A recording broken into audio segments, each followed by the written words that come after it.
Hi guys, I'm Pat Garvey. Welcome to issue 3 of iDrum magazine. And we're back looking at some groove context stuff. Today we're going to be looking at some foot stuff. Okay, so we're going to look at double kick groove ideas. Okay, but we're taking it out of this, out of the kind of what's typically associated with double kick. Okay, so we're going to take it out of the metal genre. And these are just ideas you can use any way you like. Okay, it's not limited and it's not exclusive to any one genre. We're going to look at some ideas in the same way that we have done. We're going to break down a groove, build it back up again. For the next couple of lessons, this is what we're going to look at. Okay, but in two different formats. So the first one is we're basically taking a bunch of 16th notes, okay, and removing some. So we end up with a completely different rhythm. So where we're starting is, we've got 4 bars of 16th notes. Okay, so if you have a look at example 1 on the notation, you'll see 4 bars of 16th notes. Okay, 16 notes to the bar. How I approached this was I wrote those out and I randomly removed, okay, notes.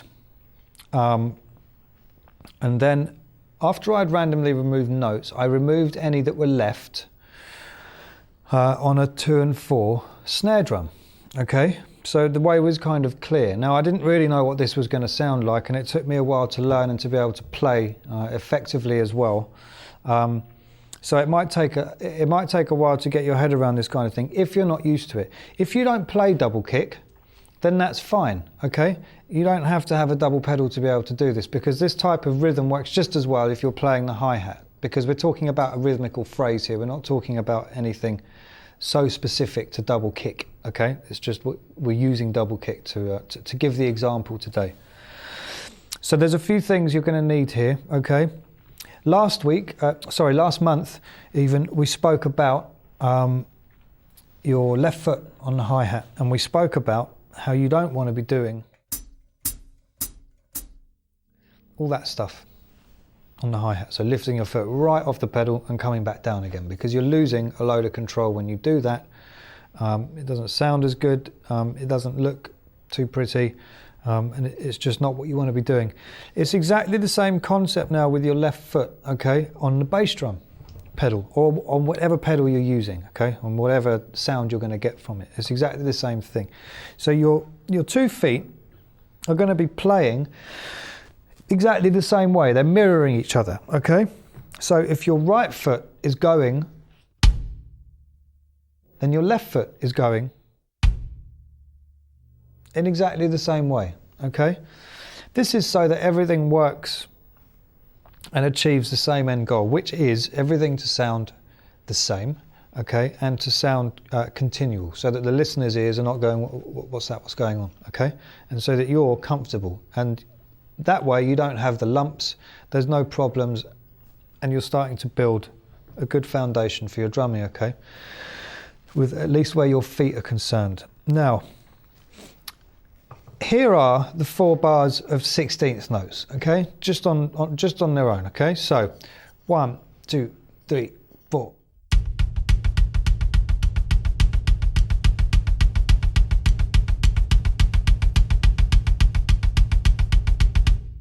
Okay, 4 bars of 16th notes. Now then, before we take any of those out, okay, I want you to have a look at the second exercise on your notation piece. Okay, the second exercise is quite literally an exercise in this, okay, because you're going to wind up with some beats on your left foot that you're not used to, especially if you're not used to playing with 2 pedals anyway, and the beats on your right foot are going to be left in fairly normal places, okay. Here are those 4 bars again, okay, 1, 2, 3, 4.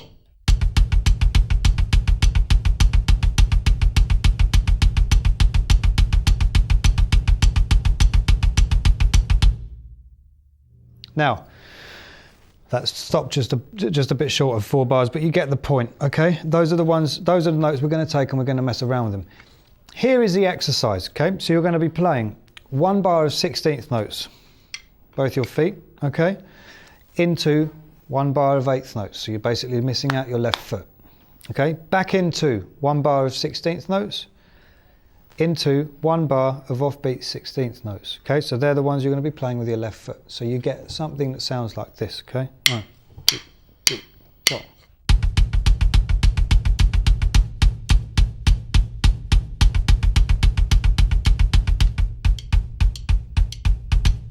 All right, and through. Now, this exercise, when you break it down, you've got to be careful because your left foot's going to be wanting to come back onto the beat. Okay, it's going to be wanting to play the 8th notes, and you need to be careful of that. So make sure you practice all of this stuff to a click, and that you practice it slowly and you get it right. Okay, I'll play that again. I'll just put it on loop, and I'll play 8th notes on the hi-hat, so you can hear just how it works as more of a groove and exercise. Okay, 1, 2, 3, 4.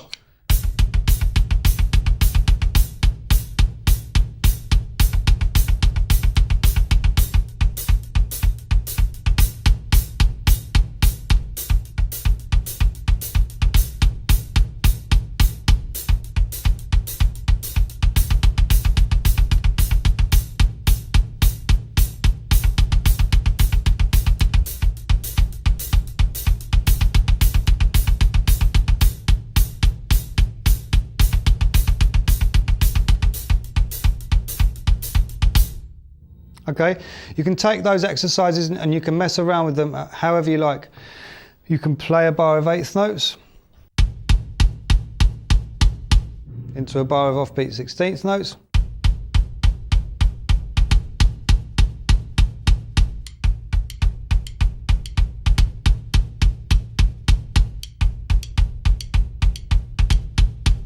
Okay, the point is just to get your left foot working. Don't worry about everything being exactly right timing wise. Just try and get your left foot working.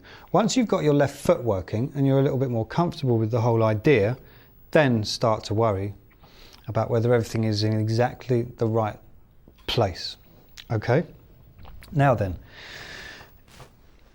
here are the 4 bars of 16th notes again. Okay, so we have 1, 2, 3, 4.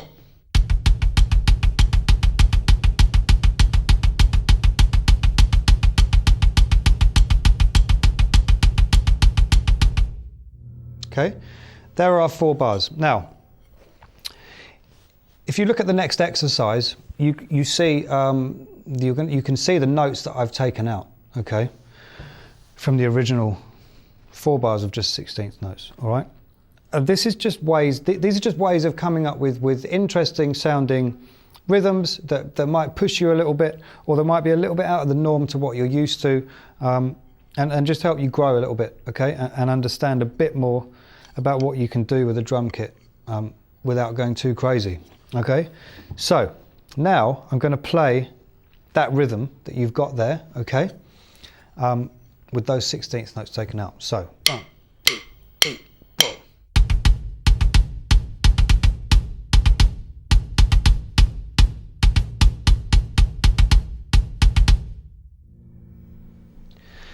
We're left with something sounding a lot more rhythmical than just a digga digga digga digga kind of thing, okay?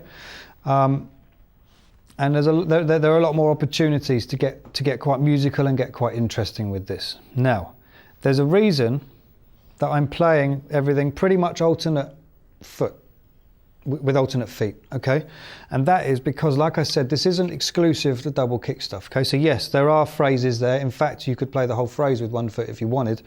But the point of this is that you can put your feet onto a different instrument, different part of the drum kit, and get a different sound from it, okay? So if I take the same rhythm now, but I'm going to put my left foot on the hi-hat, we get something, again, totally different.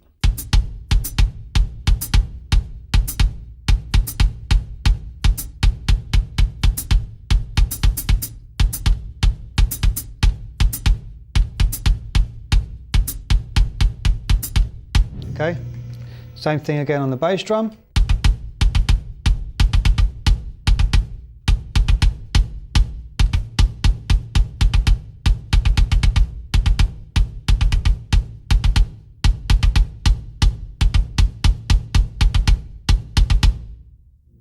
Okay, so that's it, just on loop.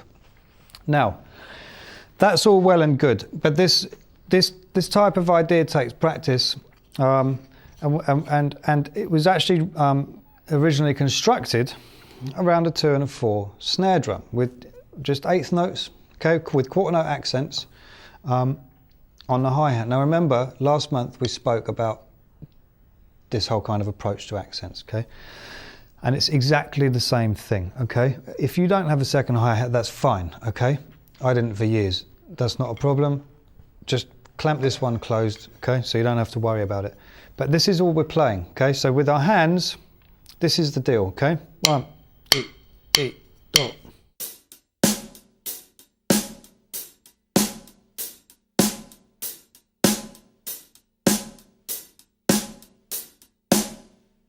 Okay. Remember, we spoke about up and down. Okay, so we're going down and we're coming up again. Okay, same deal, wrist here. We're going down and we're coming up again. And you're not having to physically play any up here. You're not physically having to play a note on the up because it happens by virtue of the fact that you're going up. The reason that happens is because what you want to be doing is controlling the down, okay? So that when you do play the down, you don't come flying back up again. So you play the down and you stay down. You don't stay in contact. You don't need to go, because that's not going to achieve anything, okay? But you stay down. So you're staying within 1 inch, okay, of the surface, whichever surface it is you're striking, whether it's the rim stuff like we were talking last time, or whether it's the ride or the hi-hat, you're staying down. That allows you, okay, to get the drop when you come up. When you get the drop,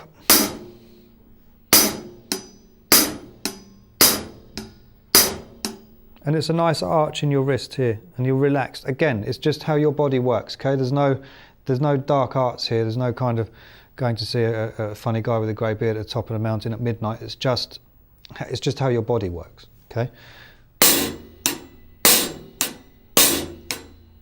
There are different ways of doing it. That's for another day. So, hand pattern.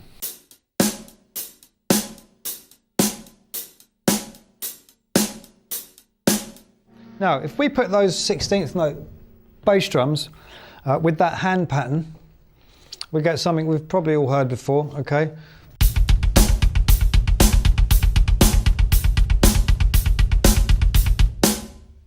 Nothing to write home about, and something that you hear quite a lot, okay? I'm not locking it, by the way. If we now apply this foot pattern we've come up with,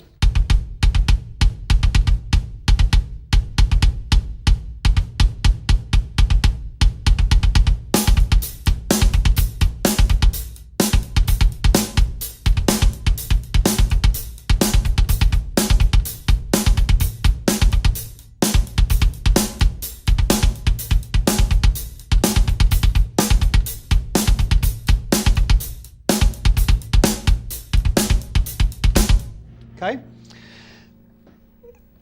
I'll play that again, but now I'll put it onto the hi-hat, my left foot onto the hi-hat, just to demonstrate the point again, okay? So, 1, 2, 3, 4.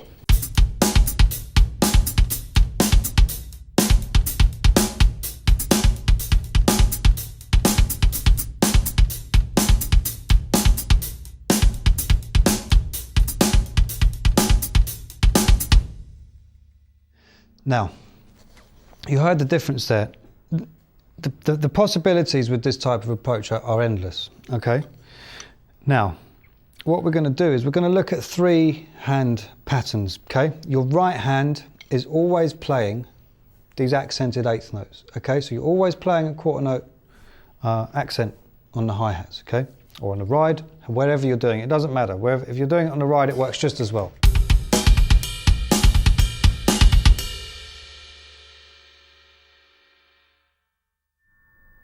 Okay, so it really doesn't matter where you play this. You play it on a cowbell, cymbals, wherever you like.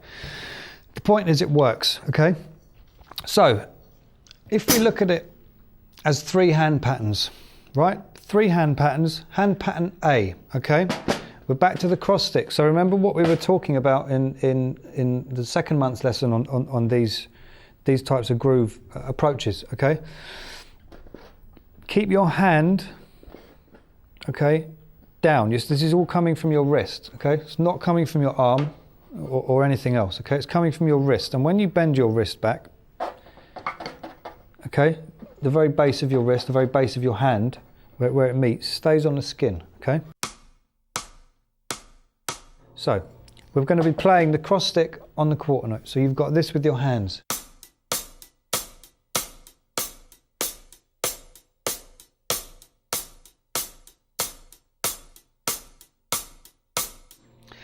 Again, the approaches to practice with this is exactly the same as we've talked about in the first two of these lessons. It's got to be done slowly and it's got to be done right. If you don't get it right, okay, it's going to be wrong, okay? Yeah, I know it's a radical approach, but it's going to be wrong, okay? So make sure you get these things right. If you make a mistake when practicing these things, it doesn't matter if it's when you're practicing accents here. If you get one you don't like, stop. Think about why it sounded the way it did and try not to do it again. Iron out the creases, okay? So that's hand pattern A.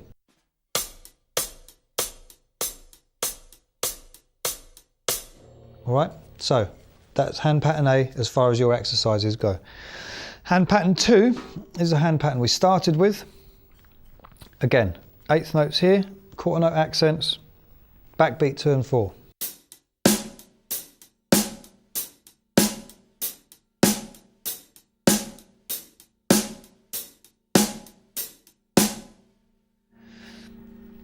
The other thing to remember when you're going through these ideas, okay, is to count, okay, as you're playing along. So with something like that, you could be going the 1 and 2 and 3 and 4 and 1 and whatever it is, okay. Hand pattern 3, okay, so you're dropping the snare down, okay, to a more kind of half-time feel. You're keeping the eighth notes the same, okay, so you've got.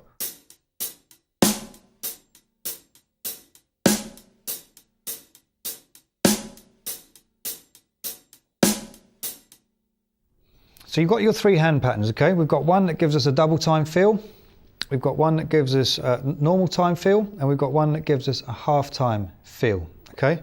All very different when you think about what the pattern that you're going to be putting together and playing here, okay? Now, if we go back to the original 16th note idea, and this is what you should be doing when you practice this stuff if you're new to it, okay? You should always go back to the crux of the exercise, okay, of what we're looking at, and that was the 16th notes.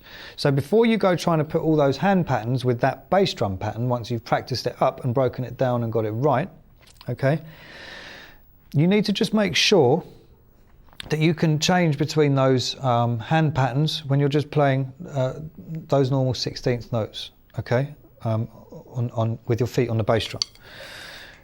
You don't need to be changing patterns when you're playing the actual pattern we're getting to, but it just helps if you know that you can do that, okay? So by that, I mean, you know you can be going.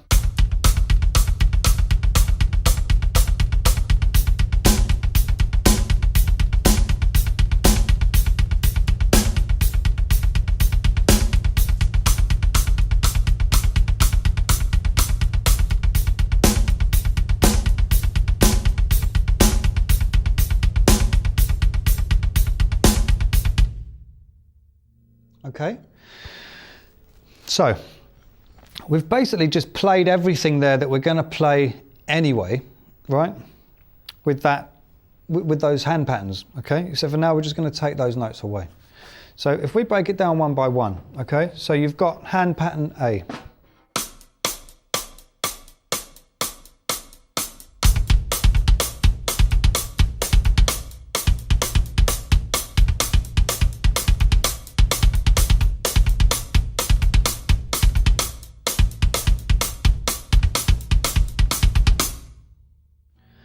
Hand pattern B, okay, so we're moving the snare, we're moving away from the cross stick, we're moving on to hitting the snare drum itself, okay, and we're hitting on the 2 and the 4. Right hand staying the same. 1, 2, 3, 4.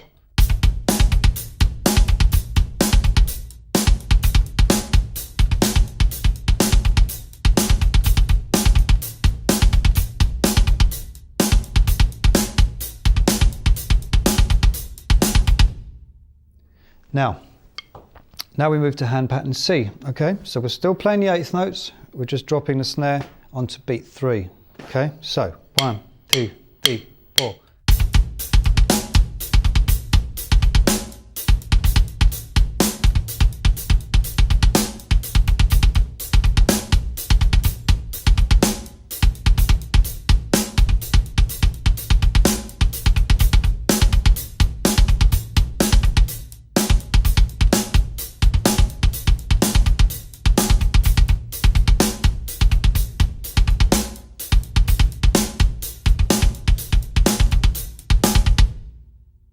So it starts to become quite interesting when you chop and change between these hand patterns, okay, and the foot pattern. Now you can mess around with, you can play whatever you want with your hands over this type of thing. Okay, there are no rules here. The point is though, is that once you know the rules, it's much easier to break the rules. Okay, and be able to do things that you can hear and that you want to create. The important thing is creativity, right? It's much easier for creativity to happen, okay, if you really get things sounding good from the off, okay? So if you've got the basics right, and again, this shouts back to what we did in lesson 1, okay? 2 issues ago. If this is sounding all right,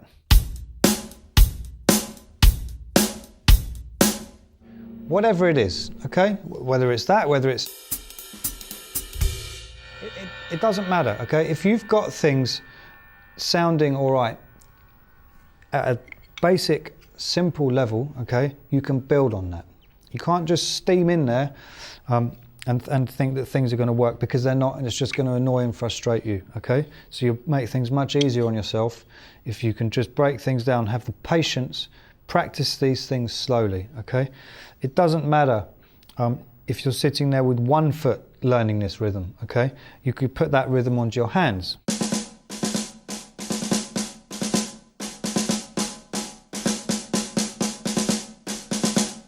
Right? It doesn't matter how you do these things.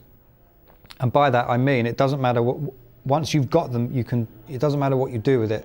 Okay, because if you've got the idea and you've got the concept and you've done the groundwork, it's going to work whatever you're doing. Okay, now I'm going to play along to an excerpt of a track now. Okay, and I'm going to demonstrate the hand exercise B and C. Okay, hands B and C. So that's the 2 and 4 snare and the 3 snare. There are 2 tracks for you to download. Okay, with this lesson. The first one is based more on hand exercise A. Okay. The second one, if you just interchange between B and C, hand exercises, then that's what that will be for. Okay. Here we go.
Okay, so that's it for this lesson. Take those ideas, chew the fat on them, work them however it works for you.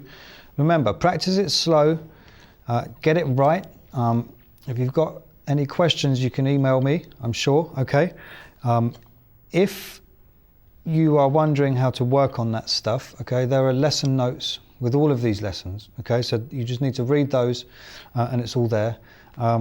Next month, we're going to look at the same kind of concept, but we're going to look at it in the context of triplets, okay? 16th note triplets to be precise. So until then, take care. Hope you got something out of this, and I'll see you then.